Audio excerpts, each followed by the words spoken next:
அனைவருக்கும் வணக்கம். இன்றைய தினமணி செய்தித்தாள்ல என்ன செய்திகள் இருக்கு அப்படிங்கிறத பார்ப்போம். இன்றைக்கு ஜூன் 3ஆம் தேதி சரிங்களா? ஜூன் 3ஆம் தேதிய பொறுத்தவரைக்கும் பார்த்தீங்கன்னா, தமிழகத்தில செம்மொழி தினமாக கொண்டாடப்படுது சரிங்களா? கலைஞர் அவர்களுடைய பிறந்த நாள். அந்த பிறந்த நாள நம்ம என்னன்னு கொண்டாடுறோம் அப்படின்னா, தமிழ் செம்மொழி நாள் அப்படின்னு சொல்லி கொண்டாடுறோம். அதே மாதிரி நமக்கு தமிழ் செம்மொழியானது அப்படின்னு பார்த்தீங்கன்னா, 2004ஆம் ஆண்டு கிளாசிக்கல் லாங்குவேஜ் ஸ்டேட்டஸ் கிடைச்சது 2004. உலகத் தமிழ் செம்மொழி மாநாடு அப்படிங்கிறது கோயம்புத்தூர்ல நமக்கு 2010ஆம் ஆண்டு நடைபெற்று இருந்திருக்கும். சரிங்களா? பேசிக்கா எல்லாம் தெரிஞ்சுக்க வேண்டிய டேட்டா. ஓகேங்களா? அதே மாதிரி நமக்கு போன வருஷம் பார்த்தீங்கன்னா, ஒரு 5 மொழிகளுக்கு செம்மொழி அந்தஸ்து அப்படிங்கிறது வழங்கப்பட்டுச்சு. என்ன மாதிரியான மொழிகள் அப்படின்னா, அசாமீஸ், பெங்காலி, மராத்தி, பாலி மற்றும் பிராகிருதம் அப்படிங்கிற இந்த 5 மொழிகளுக்கு அசாமீஸ், பெங்காலி, மராத்தி, பாலி அண்ட் தென் பிரக்ரித் அப்படின்னு சொல்லக்கூடிய இந்த 5 மொழிகளுக்கும் செம்மொழி அந்தஸ்து அப்படிங்கிறது போன ஆண்டு வழங்கப்பட்டுச்சு. சரியா? 2024ல. அடுத்ததா இன்றைய திருக்குறள். இன்றைய திருக்குறள்ல என்ன சொல்லியிருக்காங்க அப்படின்னா, "குடிப்புறம் காத்தோம்பிக் குற்றம் கடிதல் வடு அன்று வேந்தன் தொழில்" அப்படின்னு சொல்லி குடுத்திருக்காங்க. குடிகளை பிறர் வருத்தாமல் காத்து, தானும் வருத்தாமல் காப்பாற்றி, அவர்களுடைய குற்றங்களை தக்க தண்டனையால் ஒழித்தல் அரசனுடைய தொழில் பழியன்று அப்படின்னு சொல்லி குடுத்திருக்காங்க. சரியா? அதாவது மக்கள வந்து காப்பாத்தி, ஆ மக்கள அரசரும் வருத்தாம, மக்கள வந்து மத்தவங்களும் வருத்த விடாம, மக்கள வந்து காப்பாத்துறது அரசனுடைய தொழில் அப்படின்னு சொல்லி குடுத்திருக்காங்க. அதே மாரி குற்றம் செய்யக்கூடியவங்கள தண்டிப்பதும் அரசனுடைய தொழில். அது பழி கிடையாது அப்படின்னு சொல்லி சொல்லியிருக்காங்க. திருக்குறள் எண் 549 அதிகாரம் செங்கோன்மை. அடுத்ததா பார்த்தீங்க அப்படின்னா, நமக்கு G7 உச்சி மாநாடு இந்த வருஷம் பார்த்தீங்கன்னா, கனடாவுல நடக்க இருக்கு.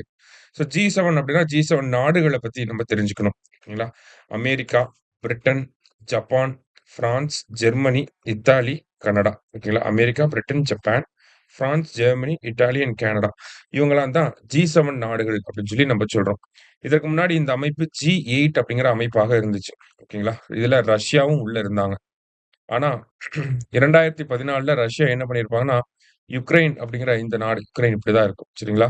யுக்ரைனுக்கு கீழ பார்த்தீங்கன்னா, ஒரு பெனின்சுலா மாரி இருக்கிறது தான் இந்த கிரீமியா அப்படிங்கிற பகுதி. ஓகேங்களா?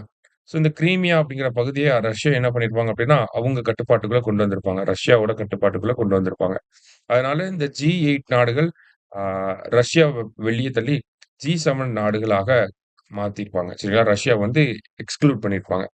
அதிலிருந்து நம்ம G7 அப்படின்னு சொல்லி சொல்லிட்டு இருக்கோம்.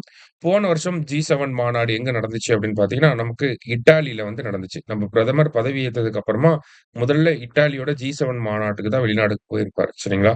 அப்பூலியா அப்படிங்கிற இந்த சிட்டில வந்து நடந்திருக்கும். ஓகேவா? ஸோ நம்ம G7ல உறுப்பினராகவே இல்ல. இருந்தாலும் நம்மளய வந்து கூப்பிடுறாங்க இல்லையா? ஒவ்வொரு G7 மாநாட்டுக்கும் இந்தியா வந்து சிறப்பு அழைப்பாளராக இந்தியாவ வந்து இன்வைட் பண்ணுவாங்க. இந்தியாவும் போய் கலந்துக்கிட்டு தான் இருக்காங்க. 2022ல ஜெர்மனில, 2023ல ஜப்பான் ஹிரோஷிமால, 24 அதாவது 2024ல இட்டாலியில நடந்த G7 மாநாடு தான் 50வது G7 மாநாடாக இருந்துச்சு. சரிங்களா? ஸோ இப்படி இருக்கப்ப கனடாவுக்கும் நமக்கும் ஒரு சில டிப்ளோமேட்டிக் ரிலேஷன்ஷிப்ல வந்து ஒரு சில பிரச்சனைகள் வந்து போயிட்டு இருக்கு. அங்க இருக்கக்கூடிய இந்த காலிஸ்தான் ஆதரவாளர்கள் அவங்கனால பார்த்தீங்கன்னா, ஒரு சில பிரச்சனைகள் போயிட்டு இருக்கு. அதனால இந்த வருஷம் கனடா இந்தியாவ சிறப்பு அழைப்பாளராக கூப்பிட மாட்டாங்க அப்படிங்கிறது தான் தெரியுது. அதனால தான் பங்கேற்க மாட்டார் அப்படின்னு சொல்லி இங்க குடுத்துருக்காங்க. சரியா? கடைசியா பார்த்தீங்க அப்படின்னா, நமக்கு 195 நாடுகள் நாட்டு பெண்கள் பாடிய கின்னஸ் சாதனை பாடல் அப்படின்னு சொல்லி குடுத்துருக்காங்க. சரியா? பெண்களுடைய எம்பவர்மென்ட்க்காக, விமன் எம்பவர்மென்ட்க்காக, ஜெண்டர் ஈக்வாலிட்டிக்காக, அதே மாரி மென்டல் ஹெல்த்துக்காக ஒரு பாடல் வந்து உருவாக்கப்பட்டுச்சு. அந்த பாடல் வந்து பார்த்தீங்கன்னா, 195 நாடுகள்ல இருக்கக்கூடிய ஒவ்வொரு நாட்டிலும் இருக்கக்கூடிய சிறப்பான சாதனை புரிஞ்ச பெண்கள் ஒவ்வொரு லைன வந்து பாடியிருப்பாங்க. அது வந்து நெறைய நாடுகள சேர்ந்த பெண்கள் பாடுன ஒரு பாட்டு அப்படின்னு சொல்லி ஒரு கின்னஸ் சாதனை வந்து படைச்சிருக்கு. சரிங்களா? 195 நாடுகள சேர்ந்த பெண்கள் பாடுனனால 195 சாங் அப்படின்னே அத சொல்றாங்க. அந்த பாடல்ல இந்தியாவ சேர்ந்த யாரு பாடியிருக்காங்க அப்படின்னு பார்த்தீங்கன்னா, சமையல் கலைஞர் அஸ்மா கான் அவங்களுடைய குரலும் வந்து அந்த பாடல்ல இடம் பெற்று இருக்கு. இவங்க வந்து லண்டன்ல இருக்கக்கூடியவங்க. லண்டன்ல ஒரு ஒரு ஒரு ஒரு ரெஸ்டாரண்ட் வச்சு நடத்திட்டு இருக்காங்க. ஆனா இந்தியக்காரவங்க தான். அஸ்மா கான் அப்படிங்கிற இவங்களோட குரலும் இடம் பெற்று இருக்கு அப்படின்னு சொல்லி குடுத்துருக்காங்க. ஜஸ்ட் என்னன்றத தெரிஞ்சுக்கோங்க. சரியா? இன்றைய செய்தித்தாள்ல இருந்த முக்கிய செய்திகள பார்த்திருக்கோம். நன்றி.